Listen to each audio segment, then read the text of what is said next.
Hello everyone and नमस्ते। आप सभी का एक बार फिर से स्वागत है मेरे यूट्यूब चैनल रूहानी किस्से में। तो कैसे हैं आप सब? आशा करती हूँ आप सभी लोग अपने अपने जीवन में मस्त, खुश, स्वस्थ और व्यस्त होंगे। आज आप सभी के एंटरटेनमेंट के लिए मैं एक और कहानी लेकर आ गई हूँ। और ये जो कहानी होगी वो होगी मनहूस पुस्तक के बारे में। आपने कभी किसी ऐसी किताब के बारे में सुना है जो सिर्फ तबाही लाती है? एक ऐसी किताब जो पढ़ने वाले की जिंदगी का हिस्सा बन जाती है हमेशा के लिए। रायपुर के एक कोने में थी एक पुरानी किताबों की दुकान, पुराना खजाना। ये दुकान काफ़ी अजीब सी थी। कब्रिस्तान के पास एक तन्हा गली में छुपी हुई ये दुकान, लोग कहते हैं ये दुकान एक रहस्य छुपा के रखती है। और वही रहस्य राजेश के जिंदगी का अंत बन गया। आज की कहानी है एक मनहूस पुस्तक के बारे में। एक ऐसी किताब जो सिर्फ तबाही लाती है। तो अगर आप तैयार हैं तो शुरू करते हैं एक ऐसी कहानी जो शायद आपके सपनों को हमेशा के लिए बदल दे। लेकिन कहानी शुरू करने के पहले मैं आप सभी से गुजारिश करना चाहती हूँ कि अब तक अगर आप लोगों ने मेरे चैनल को सब्सक्राइब नहीं किया है तो प्लीज़ मेरे चैनल को सब्सक्राइब करें और साथ ही साथ बेल नोटिफिकेशन ऑन करना ना भूलिएगा, ताकि मेरे चैनल पर कोई भी स्टोरी, कोई भी वीडियो पोस्ट होने पर आप सभी के पास पहले नोटिफिकेशन पहुंच जाए। है एक तो चलिए आज की कहानी शुरू करते हैं।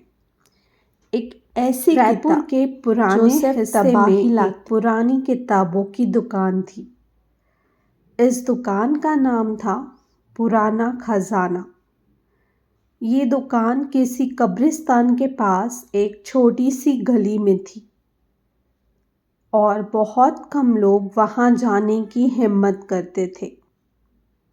सुनने में आया था कि उस दुकान का मालिक पंडित विश्वास अक्सर अजीब चीज़ें बेचता था।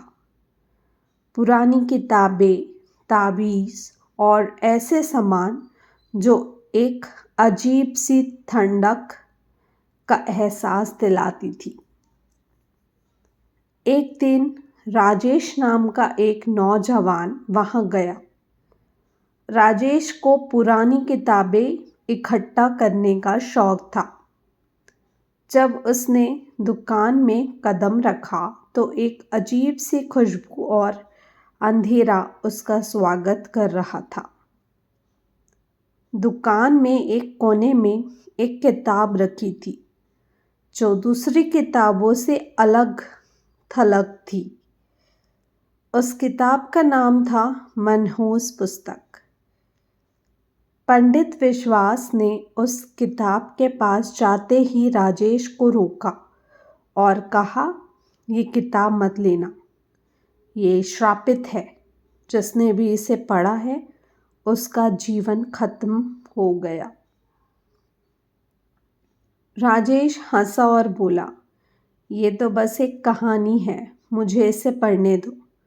कितनी अजीब चीज़ें हो सकती है। पंडित विश्वास ने अनुरोध किया पर राजेश उसकी बात नहीं माना। उसने किताब खरीदी और घर ले गया। राजेश ने उस रात किताब का पहला पन्ना खोला। हर शब्द ऐसे लग रहे थे जैसे किसी की कहानी सुनाई जा रही हो। पुस्तक की पहली कहानी एक भूतनी सावित्री की थी। सावित्री एक गांव की लड़की थी जो प्यार के चक्कर में अपने प्रेम का बलिदान दे चुकी थी। उसकी मौत कब्रिस्तान के पास हुई थी और तब से उसकी आत्मा वहाँ भटक रही थी।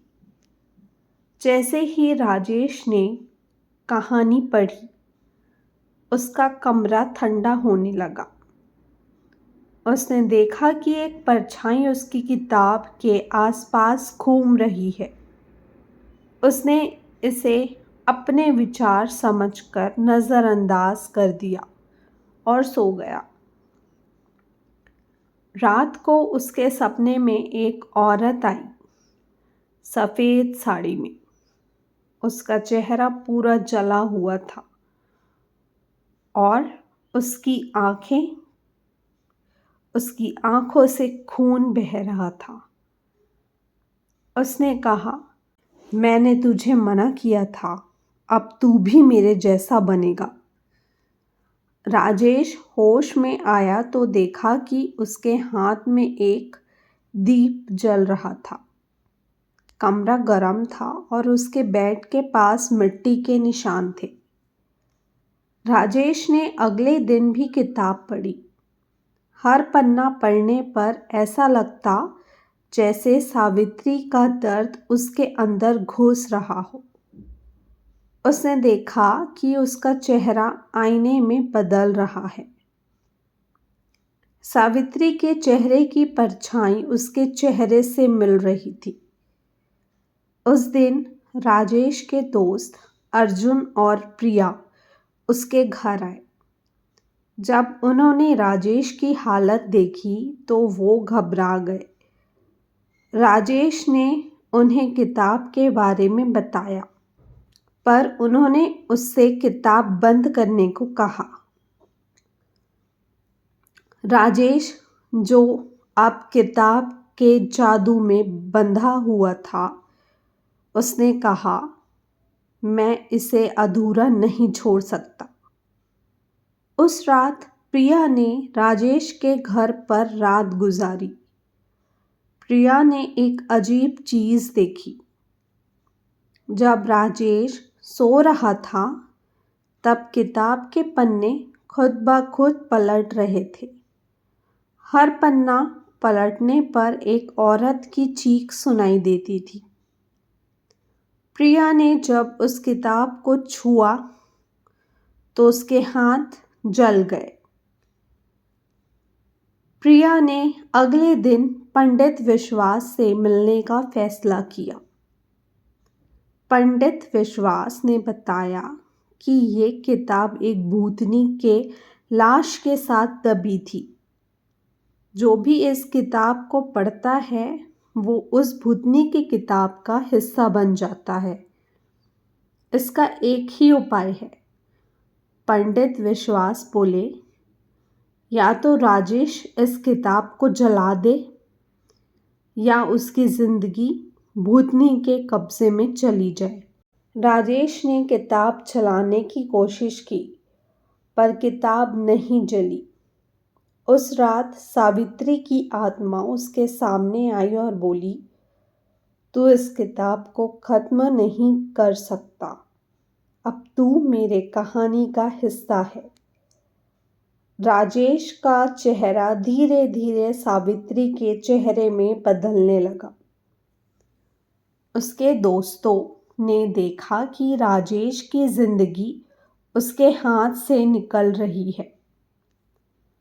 एक दिन राजेश अपने घर से गायब हो गया। जब प्रिया और अर्जुन उसके घर गए तो सिर्फ एक ही चीज़ मिली, मनहूस पुस्तक। अब किताब का एक नया पन्ना लिखा गया था, राजेश की कहानी। क्या आप इस कहानी को पढ़ने की हिम्मत रखते हो? शायद अगला पन्ना आपकी कहानी हो। तो दोस्तों, इतनी ही थी आज की कहानी। आशा करती हूँ आप सभी को ये कहानी अच्छी लगी होगी। अगर ये कहानी अच्छी लगी हो तो इस कहानी को एक लाइक और मेरे चैनल को सब्सक्राइब करना ना भूलिएगा। और मुझे कमेंट करिए और बताइए कि आपके पास भी क्या कोई हॉरर कहानी और किस्से हैं। अगर हाँ, तो आप सभी मुझसे इंस्टाग्राम से जुड़ सकते हैं और मेरे इंस्टाग्राम के पेज का लिंक मेरे यूट्यूब चैनल के डिस्क्रिप्शन में मेंशन है।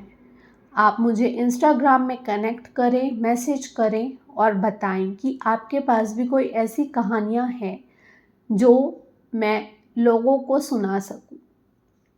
तो चलिए आप लोगों से कल फिर से मुलाकात होगी एक और कहानी के साथ, एक और नए किस्से के साथ। तब तक के लिए bye bye, take care and thank you for watching.